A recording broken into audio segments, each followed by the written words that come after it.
shifters, entrepreneurs on the move, with your host, Amanda Barr, bringing you power-packed 15-minute conversations with entrepreneurs who share their stories of shifting in life and business to keep on the move. This is our first episode with Nathan Fear with Megilla, former attorney turned TV producer, and now running an early-stage tech company and leads storytelling at senior communities. Welcome to the show, Nathan. Thanks, Amanda. Thanks for having me. Yeah, I'm excited to dive in. I'd love to get a little bit of your backstory. If you can tell us kind of where you sounds like you've gone through some stuff. So how'd you get to where you are today? Sure. I was born at a very young age. I'm originally from Wisconsin, and I moved to New York after college. Basically was working in magazines and then went to law school and was working at Morgan Stanley in Midtown, New York. Famously got fired on one of the greatest days of my life and then became a TV producer over that.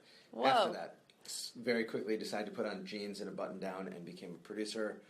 Changed a lot of my life, moved out to LA for about 10 years I've been producing, and then my father died about 6 years ago, actually. Wow. And that just changed a lot of my life. So, yeah.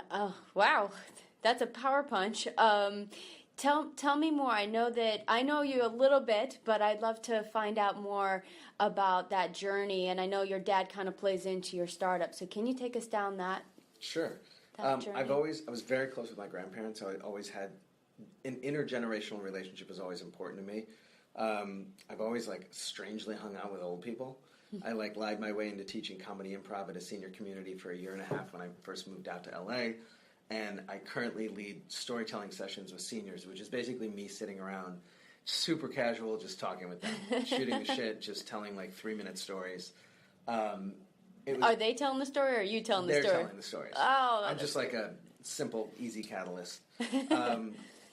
So I was doing TV for a while, digital media, TV, lots of different things, writing, and then 6 years ago when my dad died, everything just kind of dropped. He was a hero. He was just kind of everything to me. So I couldn't really write anymore. Everything that I was trying to write that was comedy just became kind of a dead end. Yeah. And I started thinking a lot about how, I'm a first-generation American. So my mom was born in a displaced persons camp in Germany after the Holocaust. My dad was born somewhere. We don't know because they didn't talk about it. So a lot of the family stories and genealogy, the storytelling genealogy, the folklore, we don't have any of it, or most of it. So I started kind of retracing my steps about my life and thinking about it and realized I'm hanging out with all these old people all the time. They're full of all these stories. They're lucky enough to be able to share it with their families. So I wanted to kind of change what I was doing with my life. Yeah. And I also had 2 kids. So I realized outside of these diluted stories and some crappy photos that we have of my dad or some shitty photo of him, shitty video of him mowing the lawn or something like that, which is, hilarious but insubstantial. Right, but that's the only one you have? No, there's one hilarious, it's actually my favorite one. He used to vacuum on Sundays. My mom would put him to work. Yeah. And he would put on a bathrobe and he would listen to a podcast. Oh, that's awesome. And we've got this 7-second video of him chasing me down and throwing the phone away. It's I watch it all the time. So I wanted to create something back to, because my dad always used to say, 2 ears, 1 mouth, which I think is some biblical phrase or something. Yeah. But he used to say, listen more than you talk and you'll learn and you'll have a better life. So to me, when I'm around old people, that happens a lot because I just listen to their stories. So I wanted to create this company that led back to people telling their stories so their families can listen. Nice. That's kind of how it came about. Yeah. So and tell us how that actually works a little bit, because I know that those that are listening might not understand. So maybe give them a visual explanation of sure. What does that look like? A visual on a podcast. I know, right? Look at what we're doing on our first episode. Totally. It's right now in the early stages. It's basically a website. It's Megilla.com. And Megilla is a Jewish, Yiddish word for long scroll or story. It's a Hebrew word. So this is kind of your digital storyteller. Your digital long story. Okay. So the way it works is it's a website right now, and basically it'll evolve to a mobile app in the next few months. And you go on, create an account, and there's a question library of 750 questions in all these categories that basically span cradle to grave. So who were you when you were a baby? Where were you born? Wow. How were you born? All that. to your thoughts at the end of your life. So we'll eventually be moving into hospice care and stuff like that. Yeah. But it is the lifespan. So the idea is you see a question you want to answer, you double click, you talk to your camera. We joke that it's pants optional because you can do it from home. And I do. And you basically, awesome. like, every story's only 3 minutes. Wow. So nobody So talks keep too it long. very quick. Yeah, I mean, I love my dad, but, like, he talked way too long. I'm not Yeah. going to listen to 2 hours of a story. So basically, it's the idea that storytelling is kind of the gateway to who we are. Yeah. And anybody can listen for a couple minutes to a story. So that's how it is. And you get to capture the stories of those you love and get to remember them forever through video and see them. So tell me, like, while you're going through this journey, since you're in an early stage, like, what shifts have you taken? Maybe things you've learned that help propel you forward. What's been this journey for you in this? Because it sounds incredible and awesome, but I know that it's probably been a little bit of a, it's been a journey. Absolutely. I guess the first shift was kind of when my dad died. Then I had to it uncentered me. Is uncentered a word? I don't know. Is it? It's okay. For now it is. It just changed the way I saw everything. So that's how this came about. I think one big shift might have been I originally started the company as a producer. I just brought my producing skills into. We shot a prototype. I had a partner at the time, and we went in and we filmed this woman that we know. She was 81. I think we filmed her for like 6 hours in her apartment, did a prototype, much like any long documentary or biopic would be. Yeah. And then I realized throughout that process, she called me the next day or 2 days later, and she was like, I forgot to talk about my sister. Aww. And then she called me a week later, and she was like, maybe don't mention that one thing that I said or whatever. And post-production, anybody knows, is very laborious and time-consuming. And I had a lot of issues with how laborious it is to create a production company.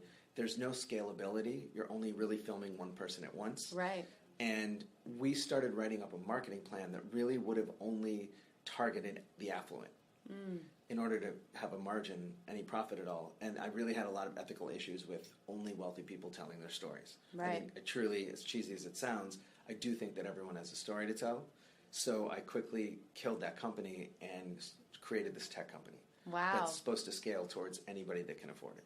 Yeah, that's incredible. I mean, I know that drew me to you when I saw the name of your company. I'm like, Megilla, this is crazy. But how is he doing this with the story and hearing how you can actually pull all that out? Now that you've got this and you're diving into the app, now what are some of the things you're doing? And because that sounds like a huge shift. It sounds like you went in and you thought it was going to work this way and you turned and now it sounds like it's gotten even bigger of an opportunity. Yes. So now I hope. I know, and you're getting ready to really launch full scale in how long? I mean, we're half launched, semi-launched. I feel like we're always kind of launching. Yeah. We're not really, we haven't spent $1 on marketing yet, but we're ready to launch soon. We just need one of the big shifts has been, I'm a non-technical founder. So finding developers and engineers that I trust, establishing relationships, learning as much as I can quickly, trying to establish partners based on trust and confidence and people who really believe in this idea, because talking to old people is not really sexy. I get laughed at from a lot of people. Certain investors that I've met have called it cute, which I totally get. Age tech is not sexy. Our goal is to scale to all family members of all ages at some point. So a big shift has just been now I'm the owner of a tech company, and I never thought I would be. I could have handled the other part when I was doing the interviewing. And a big part of the shift was when you're in entertainment, so much of it is self-centered. I was writing something that I thought was funny or I thought was interesting. Right. It's all about me. And I feel like now I've entirely shifted it a different direction to this is all about you and your stories. Wow. So I feel like for the first time in my life, I'm doing something that's easier, more fun, more meaningful, more impactful, and it's not about me. And it feels so much better, and I have so much more energy when I'm not talking about myself all the time. Even though I'm on this podcast. But no, you are, and you're giving a platform, I think, for others to know that they have a place to share their story. And I mean, for me, that's exciting. I know that even like my family, you sit there and probably those that are watching are thinking, I wish I would have had videos of those that I love.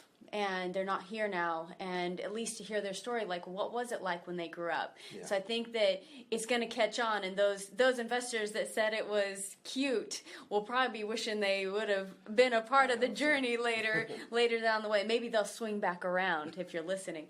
So I guess, I just want to kind of wrap up. If you were to pull kind of a nugget from the shifts that you've done, what's something you could share with the audience today about these shifts in your life? Because it sounds like you've taken some big ones and some small ones in between. What can I take from the shift? Basically, a lot of it is refocusing away from myself and not having it be just about me. I feel like for me, the value of creating a product that's for somebody else, not just me, makes me feel more purposeful and engaged, and less narcissistic on a daily basis. I think that's part of it. I guess basically just going back to storytelling. It's like thousands of years old. It's the way it's always been before we had more scripts and everything like that. I think the shift back to something really simple, which is storytelling. Oh, I love that. And if you had any advice, I know this is Entrepreneurs on the Move. What's some advice, since you are now in the tech world, you are an entrepreneur, you're 100% in, what's something that somebody could do that you think to keep them on the move?